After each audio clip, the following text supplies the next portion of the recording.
कांग्रेस नेता राहुल गांधी ने शुक्रवार को लद्दाख के कारगिल में जनसभा को संबोधित किया। इस दौरान उन्होंने कहा कि उनका ये दौरा भारत जोड़ो यात्रा का ही हिस्सा है। भारत जोड़ो यात्रा के दौरान वो लद्दाख तक आना चाहते थे, लेकिन उस समय के बर्फीले मौसम के चलते उन्हें प्रशासन की तरफ से इसकी इजाज़त नहीं मिली। इस दौरान उन्होंने चीन के मुद्दे पर केंद्र सरकार पर जमकर निशाना साधा है। राहुल गांधी ने कहा कि चीन पर केंद्र सरकार पूरा सच नहीं बता रही है। राहुल गांधी ने कहा कि लद्दाख एक रणनीतिक जगह है। चीन ने हजारों किलोमीटर जमीन भारत की छीन ली है। दुख की बात यह है कि प्रधानमंत्री नरेंद्र मोदी ने इस पर कहा कि चीन ने 1 इंच भी जमीन नहीं छीनी है।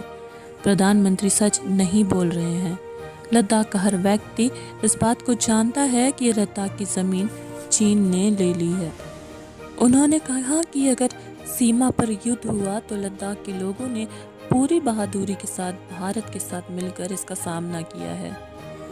अपने दौरे में लद्दाख के लोगों की समस्याओं और उनके असल मुद्दों को समझने की कोशिश की। उन्होंने कहा कि लद्दाख में देश के अलग अलग हिस्सों से मेहनतकश काम करने के लिए पहुंचते हैं। जब उन्होंने उनसे पूछा तो उन्होंने बताया कि लद्दाख भी उनके दूसरे घर जैसा ही है। कांग्रेस सांसद राहुल गांधी लद्दाख दौरा पूरा कर कश्मीर घाटी के लिए रवाना होंगे। सूत्रों के अनुसार वो करीब 2:30 बजे राहुल गांधी बाइक से सोनमार्ग पहुंचे।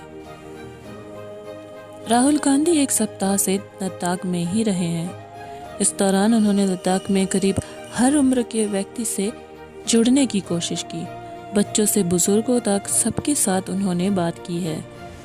20 अगस्त को उन्होंने पेंगोंग झील पर अपने पिता और पूर्व प्रधानमंत्री राजीव गांधी का जन्मदिन भी मनाया था। राहुल ने लद्दाख में कार्यकर्ताओं से बातचीत के दौरान कहा कि मैं आपको गारंटी दे रहा हूं कि 2024 में हम बीजेपी को हरा देंगे। इसके साथ ही उन्होंने ये भी कहा कि मध्य प्रदेश, राजस्थान, छत्तीसगढ़ और तेलंगाना के चुनाव कांग्रेस पार्टी जीतने वाली है।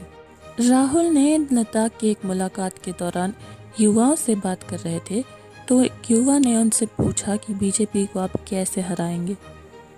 इस पर राहुल ने कहा कि आप ये मत सोचिए कि कांग्रेस पार्टी बीजेपी से टक्कर नहीं ले सकती। मैं आपको गारंटी देकर कह सकता हूं कि 2024 में हम बीजेपी को हरा देंगे। राहुल गांधी ने बीजेपी के ऊपर संस्थानों को कब्जाने का आरोप लगाया और कहा कि ये बात समझनी होगी। लोकतंत्र में एक पार्टी दूसरे पार्टी से लड़ती है। आज हिंदुस्तान में ये नहीं हो रहा है। आज बीजेपी ने हिंदुस्तान के सभी संस्थानों को कंट्रोल कर लिया है। उन्होंने आगे ये भी कहा कि आपको लगता है कि फ्री और फेयर मीडिया है। आपको क्या लगता है कि मीडिया हिंदुस्तान में निष्पक्ष है? बीजेपी ने हिंदुस्तान के सभी संस्थानों पर आक्रमण किया है, चाहे वो मीडिया हो, ब्यूरोक्रेसी हो, चाहे चुनाव आयोग या न्यायपालिका। बीजेपी सब पर आक्रमण कर रही है। राहुल ने ये भी कहा कि कांग्रेस ये दावा कर सकती है कि अगर बराबर मौके मिलते, मीडिया फेयर होती और अगर बीजेपी संस्थानों पर कब्जा नहीं करती तो बीजेपी पिछला चुनाव भी नहीं जीतती। बीजेपी ने पूरे सिस्टम को कब्जा कर रखा है, लोगों को डरा रखा है। इसीलिए मैं कह रहा हूँ कि 2024 में कांग्रेस और इंडिया गठबंधन बीजेपी को हरा देगी।